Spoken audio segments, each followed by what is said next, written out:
शिमला की सर्दियों में वक्त थम सा जाता है। हवा में बर्फ की खनक और ठंडी फिजाओं में कुछ ऐसा जादू होता है जो दिल को छू जाता है।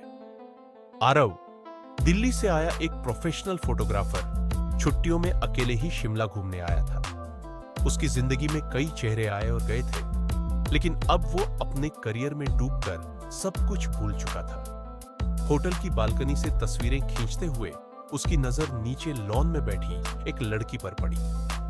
गर्म कपड़ों में लिपटी हुई, एक स्केचबुक को थामे हुए, वह पूरी दुनिया से बेखबर कुछ बना रही थी। उसकी आंखों में एक अजीब सी मासूमियत थी।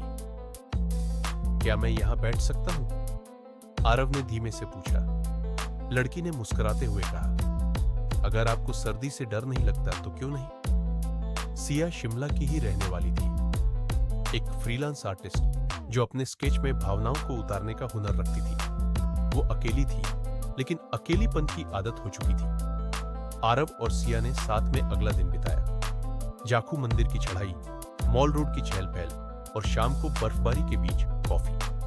आरव ने सिया से कहा, तुम्हारी बातों में एक सुकून है जैसे पहाड़ों की ठंडी हवा। सिया मुस्कुराई, और तुम्हारी तस्वीरें जैसे किसी भूले हुए पल को दोबारा जी लेना। तीसरे दिन आरव ने अपने कैमरे में सिया की एक तस्वीर कैद की, बिना उसे बताए। सिया एक पुराने चर्च के सामने खड़ी थी और उसकी आंखों में कुछ गहराई थी। उस रात होटल की छत पर दोनों तारों को निहार रहे थे। आरव ने कहा, क्या तुम्हें कभी लगा है कि कोई रिश्ता पिछले जन्मों से साथ चला आ रहा हो? सिया चौंकी नहीं, सिर्फ कहा, हो सकता है। कुछ रिश्ते तर्क नहीं, बस एहसास होते हैं। आरव ने उसका हाथ थामा। अगर तुम कहो तो ये एहसास मैं जिंदगी भर जीना चाहता हूं, लेकिन हर कहानी में एक मोड़ होता है। सिया ने धीरे से कहा, आरव, मैं किसी और से सगाई कर चुकी हूं, सिर्फ नाम की ही सही, लेकिन मां बाप ने तय कर दिया है। आरव चुप हो गया। बर्फ की ठंडी हवा अब चुभने लगी थी।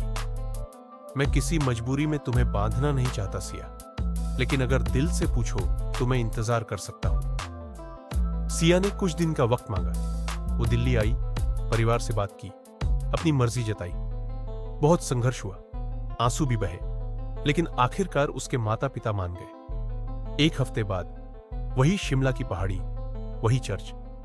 सिया ने आरव के सामने आकर कहा, इस बार मैं सिर्फ तुम्हारी तस्वीर नहीं बनूंगी, तुम्हारी जिंदगी की कहानी बनना चाहती हूं। आरव ने अपनी जेब से एक छोटा सा बॉक्स निकाला।